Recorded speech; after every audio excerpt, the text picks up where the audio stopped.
Sensory आज हमारा जो टॉपिक है वो सेंसरी रिसेप्टर्स के बारे में, जो हमारे पास गाइडन 47 चैप्टर में स्टार्ट से ही टॉपिक शुरू होता है। इसमें पहले हम सेंसरी रिसेप्टर्स के बारे में जानते हैं कि सेंसरी रिसेप्टर्स होते क्या हैं। सेंसरी रिसेप्टर्स जो होते हैं हमारे पास एक तरह के, यानी जब कोई स्टिमुलस या चेंज हमारे बॉडी में आता है तो उसको डिटेक्ट करने के लिए जो चीज़ होती है वो हमारे पास रिसेप्टर्स होती है, जो सेंसरी रिसेप्टर्स होती है। और ये प्रोसेस कैसे हो रहा होता है कि जब होता है ना हमारे बॉडी में कोई चेंज आता है, कोई ऐसा स्टिमुलस आता है, तो क्या होता है कि ये डिटेक्ट किया जाता है रिसेप्टर्स के थ्रू। फिर रिसेप्टर्स आगे जाके फिर इसको आगे भेजते हैं, फिर वहाँ आगे उसकी ट्रांसडक्शन होती है, रिसेप्टर पोटेंशियल होता है, और फिर एक्शन पोटेंशियल जनरेट किया जाता है, और फिर ये ट्रांसमिट किया जाता है ब्रेन को। फिर ब्रेन में भेजने के बाद वहाँ पे प्रोसीडिंग होती है, यानी इंटीग्रेशन इंटरप्रिटेशन होती है, और फिर रिस्पॉन्स के तौर पर वापसी जो ऑर्गन है उसको भेजा जाता है। तो इसके लिए ये बस एक जनरल था कि हम ये प्रोसेस पूरी तरह एक्सप्लेन करेंगे, लेकिन जनरल सा एक वो इंट्रोडक्शन था। दूसरा हमारे पास जो चीज़ आती है वो आती है कि डिफरेंशियल सेंसिटिविटी ऑफ रिसेप्टर्स क्या होती है। डिफरेंशियल सेंसिटिविटी ऑफ रिसेप्टर्स, इससे क्वेश्चन अराइज होता है, why specific receptors can accept a specific stimulus, यानी एक स्पेसिफिक रिसेप्टर्स ही एक स्पेसिफिक तरह के स्टिमुलस को क्यों डिटेक्ट कर रहा होता है, बाकी रिसेप्टर्स जो होते हैं वो हर तरह का स्टिमुलस क्यों नहीं ले सकते। इस पे अगर आप यहाँ पे वो जो क्वेश्चन है उसका जवाब हम यहाँ पे देंगे। वो होता है ऐसे कि हमारे पास हर तरह के स्टिमुलस जो आता है, यानी जो भी स्टिमुलस आता है, हर तरह के स्टिमुलस के लिए एक स्पेसिफिक टाइप्स के रिसेप्टर्स होते हैं। यानी यहाँ पे ये हमारे पास स्पेसिफिक टाइप के हर तरह के स्टिमुलस के लिए रिसेप्टर्स होते हैं। इसका एग्जाम्पल आप इससे समझ सकते हैं। यहाँ पे मैंने ये एक पैराग्राफ लिखा हुआ है, ये वाला।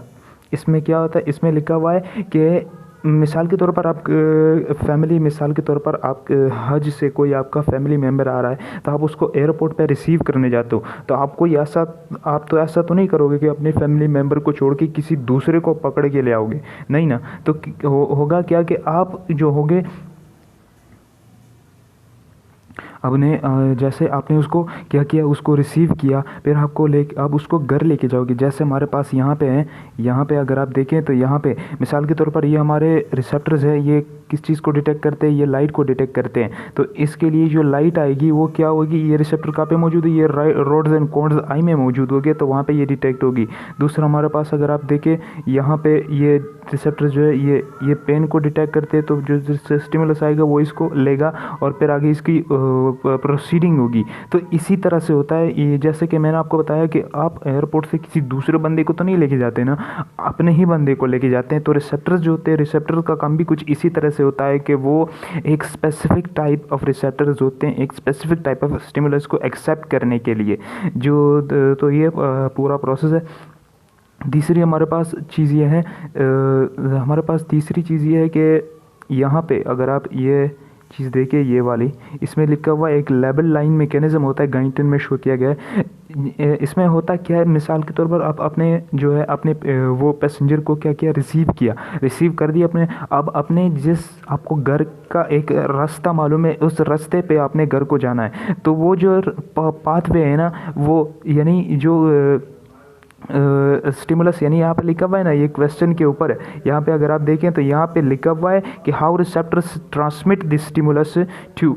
तो ये क्या होता है कि ये लेबल लाइन मैकेनिज्म होता है कि अब ये जो रिसेप्टर ने ट्रांसमिशन, यानी ये जो स्टिमुलस रिसीव किया है, अब इसको ट्रांसमिट कैसे करेगा।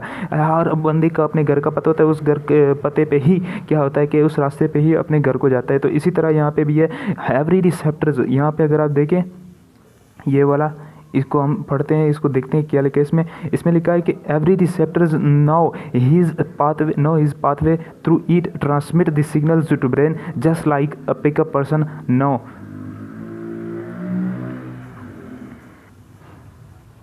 यानी क्या हुआ कि लेबल लाइन मैकेनिज्म, यानी जो यहाँ पे जो दूसरी लाइन है, just like a pickup person now the way of his home and the trans mechanism is known as the label line. यानी जिस तरह रिसेप्टर्स बंदे को पता होता है कि मैंने किस रास्ते पे अपने बंदे को घर लेके जाना है, इसी तरह रिसेप्टर्स को भी पता होता है कि हमने किस पाथवे के थ्रू इस स्टिमुलस को क्या करना है, ट्रांसमिट करना है। तो आगे जाते हैं। आगे जो हमारे पास चीज़ आती है वो transduction, receptor potential, reaction potential के बारे में आती है। ट्रांसडक्शन पहले हम ट्रांसडक्शन को देखते हैं कि ट्रांसडक्शन कैसे हो रही होती है। मिसाल के तौर पर हमने किसी गर्म चीज़ को हाथ लगाया, वो हीट एनर्जी है, हमें हीट एनर्जी मिली, हमें महसूस हुई। अब क्या हुआ कि ये स्टिमुलस हमारे रिसेप्टर को जाना है। अब रिसेप्टर्स हमारे पास इस तरह के, अगर ये पैराग्राफ भी आप पढ़ लें, ये और ये वाला, ये बस एक ऐसा ही मैंने वो दिया हुआ है। इसमें होता है क्या है कि हीट एनर्जी जो होती है, जो रिसेप्टर के पास जा रही होती है, उसको ये हीट एनर्जी के शक्ल में ही क्या होता है कि ये रिसेप्टर्स को क्या रिसीव नहीं करते और आगे ट्रांसमिशन इसकी नहीं करते। तो उसके लिए क्या होता है कि ये हीट एनर्जी पहले कन्वर्ट होगी इलेक्ट्रिकल एनर्जी में। जब ये क्या होगी कि जब ये इलेक्ट्रिकल एनर्जी में कन्वर्ट होगी तो तभी रिसेप्टर जो होंगे वो इसको रिसीव कर पाएंगे और आगे इसको भेज पाएंगे। यानी यहाँ से ये जो हीट एनर्जी आ रही है इसको, यानी यहाँ पे जो रिसेप्टर्स होंगे वो तभी इसको एक्सेप्ट करेंगे जो हमारे पास हीट एनर्जी जो होगी, यानी हीट एनर्जी जो होगी वो कन्वर्ट होगी इलेक्ट्रिकल एनर्जी में, तभी ये जो हमारे पास रिसेप्टर्स है वो इसको एक्सेप्ट कर पाएंगे।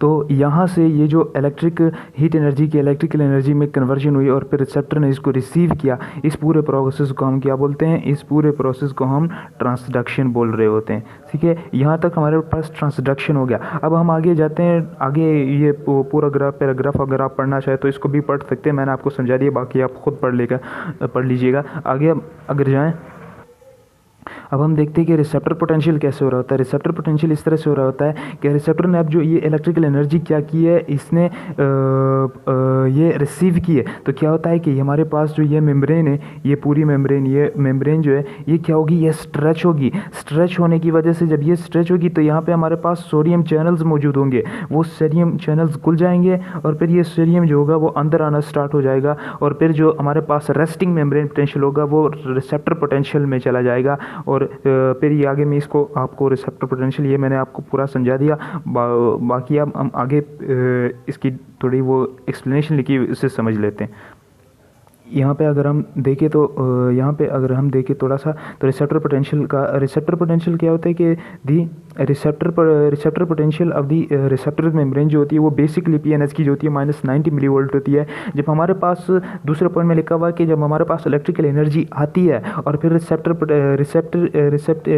रेस्टिंग पोटेंशियल जो होती है वो फिर रिसेप्टर पोटेंशियल में कन्वर्ट हो जाता है और यानी वो -90 मिलीवोल्ट से -70 मिलीवोल्ट तक चला जाता है और फिर इस पोटेंशियल को रिसेप्टर पोटेंशियल कहा जाता है। फिर आगे क्या होता है, प्रोसेस कैसे हो रहा होता है? प्रोसेस अगर हम देखें, यानी ये प्रोसेस अगर हम देखें तो प्रोसेस कैसे हो रहा होता है? Process due to the mechanical stimulus, यानी जो मैकेनिकल स्टिमुलस आया रिसेप्टर मेम्ब्रेन उसकी वजह से स्ट्रेच हुई। स्ट्रेच होने के बाद क्या हुआ कि ड्यू टू इस स्ट्रेचिंग की वजह से हमारे पास क्या हुई कि स्ट्रेच जब हुई तो हमारे पास क्या हुआ कि सोडियम चैनल्स खुल गए। सोडियम चैनल्स खुलने की वजह से हमें पता है कि सोडियम चैनल जो है वो एक्शन पोटेंशियल जनरेट करता है। जब सोडियम चैनल्स आए तो सोडियम चैनल्स आने के बाद क्या हुआ, यहाँ पे इस पॉइंट में अगर आप देखें तो ये ऊपर वाले तो जो रेस्टिंग पोटेंशियल हो गया वो रिसेप्टर पोटेंशियल में कन्वर्ट हुआ। तो ये इसी तरह सारा प्रोसेस होता है। अगर आप यहाँ पे देखें, यहाँ पे अगर आप देखें ये ग्राफ में, आप यहाँ पे एक मिनट, ये ग्राफ में अगर आप देखें ना तो यहाँ पे हमारे पास जो -90 से जो वो लेवल है, ग्राफ है वो ऊपर गया, ये रिसेप्टर पोटेंशियल जनरेट हुआ। अब ये रिसेप्टर पोटेंशियल क्या होगा, ये थ्रेशोल्ड लेवल तक जाएगा, थ्रेशोल्ड लेवल तक ये पहुँचेगा। तो थ्रेशोल्ड लेवल पर पहुँचने के बाद क्या होगा, एक्शन पोटेंशियल जनरेट होगा और जो इम्पल्सेस होंगे, जो ट्रांसमिशन रिसीविंग होंगी वो आगे ट्रांसमिट की जाएगी थ्रू, यानी ब्रेन को फिर आगे ट्रांसमिट की जाएगी। यहाँ पे अगर आप देखें तो एक्शन पोटेंशियल हमारे पास व्हेन दी रिसेप्टर पोटेंशियल जो होती है reach at the threshold level then generate an action potential. और उसके बाद हमारे पास एक चीज़ आती है कि the intensity of action potential depend on the following factors. Book में हम देखते हैं कि कुछ फैक्टर्स जो होते हैं उस पर क्या होता है कि हमारे पास वो इंटेंसिटी जो होती है एक्शन पोटेंशियल की वो डिपेंड कर रही होती है। अब ये चीज़ हम देखते हैं होता क्या है कि इफ़ यानी ये ग्राफ हमने एक बुक से हमने लिया हुआ है, इसमें होता क्या है कि अगर हमारे पास स्टिमुलस जो हो वो हाई इंटेंसिटी के साथ हो, यानी जो भी स्टिमुलस आ रहा है वो हाई इंटेंसिटी के साथ हो, तो एक रिसेप्टर पोटेंशियल जो होगा वो हाई लेवल पे क्या होगा, वो जनरेट होगा। और इसके साथ साथ जो एक्शन पोटेंशियल होगा यानी इसके साथ जो वो एक्शन पोटेंशियल होगा, यानी जब रिसेप्टर पोटेंशियल हाई इंटेंसिटी के साथ होगा जो, तो फिर जो एक्शन पोटेंशियल होगा जो कि ब्रेन को ट्रांसमिट किया जा रहा होगा डिफरेंट न्यूरॉन्स के थ्रू, वो भी विद हाई फ्रीक्वेंसी के साथ होगा। यहाँ पे अगर आप देखें, यानी रिसेप्टर पोटेंशियल यहाँ पे,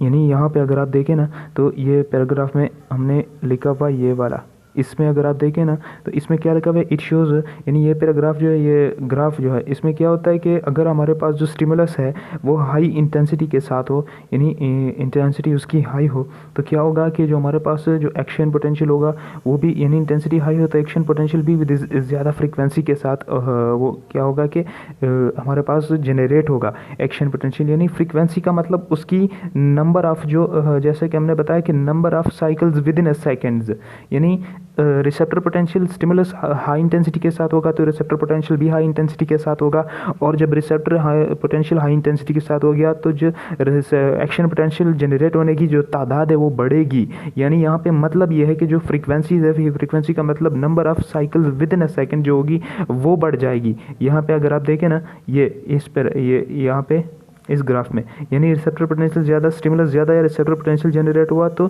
जो हमारे पास, यानी एक्शन पोटेंशियल जो जनरेट होगा उसकी तादाद भी हमारे पास ज़्यादा होएगी। तो ये हमारे पास यहाँ पे ये डिफरेंस आता है। और दूसरा आप एम्पलीट्यूड पे आते हैं। एम्पलीट्यूड का मतलब यहाँ पे अगर आप ग्राफ देखें, एम्पलीट्यूड के सब हम एम्पलीट्यूड के हिसाब से हम अगर इसे देखें तो हमारे पास जो यहाँ पे अगर आप देखें ना, ये एक मिनट, ये यहाँ पे आता है कि